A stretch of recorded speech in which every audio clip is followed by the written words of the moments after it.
Hello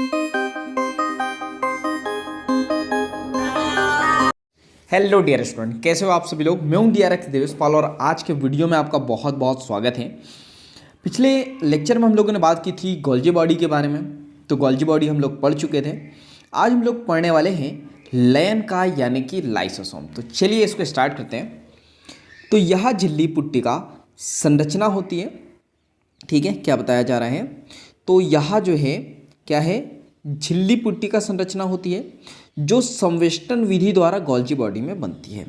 ये जो है एग्ज़ाम में क्वेश्चन आ चुका है नीट में, तो याद रखना शायद 2019 या 20 में आया था। क्या है, सबसे पहले तो लयनकाय में याद रखना झिल्ली होती है, ठीक है। और ये पुट्टी का संरचना है, यानी ऐसी गोल संरचना है, वेसिकल्स के रूप में संरचना है। और इस संवेष्टन विधि का मतलब क्या होता है, स्टोरेज, ठीक है। संवेष्टन का मतलब होता है स्टोरेज। तो स्टोरेज विधि द्वारा जो है ये कहाँ बनते हैं, गोल्जी बॉडी में या बनते हैं। ये आपको याद रखना है, नीट में क्वेश्चन आया हुआ है कि लयनकाय जो है संवेष्टन विधि द्वारा कहाँ बनते हैं, गोल्जिकाय में। इसके बाद हम लोग यहाँ पे बात कर लेते हैं नेक्स्ट। तो यहाँ पे हम लोग बात करते हैं पृथकीकृत लयनकाय पुट्टिकाओं में सभी प्रकार के जल अपघटनीय एंजाइम पाए जाते हैं। वेरी इंपॉर्टेंट, क्लियर है। ये नहीं भूलना है आपको कि पृथक्कृत यानी कि अलग से जो है लयनकाय पुट्टिका जो है उसमें सभी प्रकार के जो है जल अपघटनी, जिसको इंग्लिश में कहते हैं हाइड्रोलाइटिक एंजाइम। तो ये नहीं भूलना है, हाइड्रोलाइटिक एंजाइम जो है या फिर जल अपघटनी एंजाइम इसमें पाए जाते हैं। इस एंजाइम की बात करें तो इसमें हाइड्रोलेजेस, लाइपेजेस, प्रोटीएसेस, कार्बोहाइड्रेजेस मिलते हैं, ठीक है। ये इसके बाद जो सबसे इंपॉर्टेंट है कि ये अम्लीय माध्यम में या अम्लीय परिस्थिति में जो सर्वाधिक सक्रिय होते हैं। तो ये बिल्कुल नहीं भूलना, यहाँ से भी क्वेश्चन आया हुआ है, ठीक है। जो लाइसोसोम है ये सबसे अच्छा काम कहाँ करते हैं, अम्लीय परिस्थितियों में। आपको पता है ना, एक अम्लीय परिस्थिति होती है, एक क्षारीय परिस्थिति होती है। आपने पीएच मीटर देखा होगा, जो 1 से लेके जो है 14 तक के होता है, तो ये बीच में होता है 7। तो 1 से लेके 7 तक के अम्लीय यानी एसिड, और इधर होता है बेसिक। ये केमिस्ट्री में आप बहुत अच्छे से पढ़ोगे।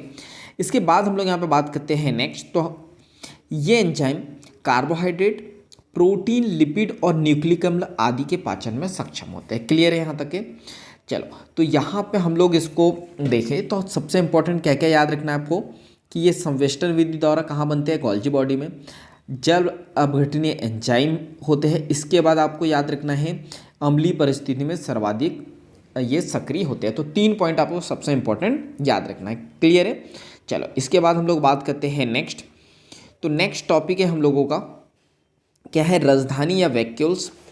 तो कोशिका द्रव में झिल्ली द्वारा घिरी जगह को राजधानी कहते हैं, ठीक है। तो ये है हमारी सेल, और ये होता है कोशिका द्रव्य, और ये होती है रिक्तिका, ठीक है। इसके बाद बात करते हैं इसमें क्या क्या भरा होता है इस रिक्तिका में। तो इसमें पानी होता है, रस होता है, रस यानी वही लिक्विड, और जो है कुछ उत्सर्जी पदार्थ होते हैं। तो ये टंग स्लिप हो जाए तो इसको इग्नोर करना, मेरी तो हो जाती है, आपकी भी होती होंगी। तो यहाँ पे जो है उत्सर्जी पदार्थ व अन्य उत्पाद जो कोशिका के लिए उपयोगी नहीं है, तो ये भी पाए जाते हैं। क्या क्या, पानी, रस और उत्सर्जी पदार्थ। क्लियर है। और अगर आपने मुझसे जो है लेक्चर्स मेरा देखा होगा, सुना होगा, तो यहाँ पे जो है ना, एक मैंने आपको बताया था एंथोसाइनिन वर्णक भी यहाँ पे जो है आपको देखने को मिल जाता है। तो वहाँ से भी जो है पीएनएसटी वगैरह में के एग्ज़ाम में जो है क्वेश्चन आए हुए हैं, तो इम्पॉर्टेंट है, वो भी देख सकते हो। यहाँ पे क्या होता है, एक एंथोसाइनिन वर्णक भी होता है। क्लियर है। इसके बाद राजधानी की बात करें तो एकल झिल्ली से आवृत होती है, जिसे टोनोप्लास्ट कहते हैं। Most important. क्लियर है।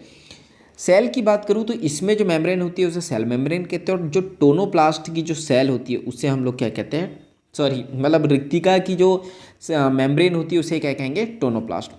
पादप कोशिका में यहाँ कोशिका का 90% स्थान घेर लेती है। Very very important. क्लियर है। तो याद रखना, इसकी झिल्ली को टोनोप्लास्ट कहते हैं, और कोशिका का कौन सी, पादप कोशिका का ये जो है 90% स्थान जो है घेर लेती है। ये 2 पॉइंट याद रखना है, यहाँ से क्वेश्चन आए हुए हैं। इसके बाद हम लोग यहाँ पे बात करते हैं नेक्स्ट। तो पौधों में बहुत से आयन और दूसरे पदार्थ सांद्रता प्रवणता के विपरीत जो है ये टफेनो नहीं है, ये टोनोप्लास्ट से ये जो है ना झिल्ली का नाम टोनोप्लास्ट से होकर राजधानी में अभिगमित होते हैं। तो सांद्रणता प्रवणता का मतलब क्या है, आप देखो मंदिर की सीढ़ियों पे जाओ आप, तो जाने में एनर्जी लगेगी, आने में नहीं लगेगी। तो अगर आप मंदिर की सीढ़ी जो है चढ़ रहे हो तो उसको हम लोग कह सकते हैं सांद्रता प्रवणता यानी कॉन्सेंट्रेशन ग्रेडियंट के विपरीत, यही बोला गया है। क्लियर है। तो उसके जब आप विपरीत जाओगे किसके, यहाँ पे टोनोप्लास्ट है, तो वहाँ से यहाँ से जो है मटेरियल कहाँ जाता है, राजधानी में जाता है। इस कारण से इसकी सांद्रता राजधानी में कोशिका द्रव्य से काफ़ी अधिक होती है, यानी कि राजधानी में आपको लिक्विड ज़्यादा देखने को मिलेगा और कोशिका द्रव्य में क्या होगा, कम। यानी इसकी सांद्रता जो है राजधानी में कोशिका द्रव्य की अपेक्षा क्या होती है, अधिक। क्लियर है। तो राजधानी में जो है इतनी ही बातें आपको याद रखनी है। इसके बाद दो बातें और याद रखनी है, यहाँ से सबसे ज़्यादा क्वेश्चन आते हैं। एक तो अमीमा में एक रिक्तिका होती है जिसको हम लोग कहते हैं संकुचनशील रिक्तिका, जिसको कॉन्ट्रैक्टाइल जो है वैक्यूल्स हम लोग कहते हैं। ये किस में देखने को मिलेंगी आपको, ये देखने को मिलेंगी आपको अमीबा में। क्लियर है। काम क्या है, तो ये उत्सर्जन के लिए महत्वपूर्ण है, तो ये आपको याद रखना है, कई बार क्वेश्चन आए हैं। दूसरी बात आपको याद रखना है, जैसे आद्य जीव में खाद्य राजधानी देखने को मिलती है, तो यहाँ पे इसका एग्जाम्पल जो होता है वो प्रोटिस्टा होता है। याद रखना, ये प्रोटिस्टा में जो है आपको देखने को मिलेंगी कौन सी, खाद्य रिक्तिका।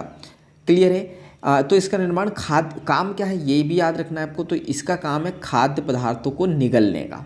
क्लियर है। तो इतनी बातें आपको यहाँ पे याद रखनी है। तो आज के लिए इतना ही। इसके बाकी के जो टॉपिक है वो हम लोग नेक्स्ट टाइम पढ़ेंगे। तो आपको पता है क्या करना है, वीडियो को लाइक करना है, कमेंट्स करके बताना है अगर इस वीडियो से कुछ नया सीखा हो आपने या कुछ डाउट हो तो। इस वीडियो को ज़्यादा से ज़्यादा शेयर कर देना है। क्यों कर देना है, क्योंकि जब हम दूसरों की हेल्प करते हैं तो ये नेचर हमारी हेल्प करता है। क्लियर है। चैनल को क्या करना है, सब्सक्राइब करना है, बेल आइकन दबाना है, ताकि ऐसे वैल्यूबल लेक्चर्स की नोटिफिकेशन आपको मिलते रहे। क्लियर है। तो बाकी हम लोग मिलेंगे इसी तरह जो है हंसते हुए, मुस्कुराते हुए और इसी तरह जो है नया नया सीखते हुए। तो ये मैंने आपकी मुस्कुराती हुई फ़ोटो भी बना दी। तो चलिए हम लोग मिलेंगे नेक्स्ट लेक्चर में। Thank you.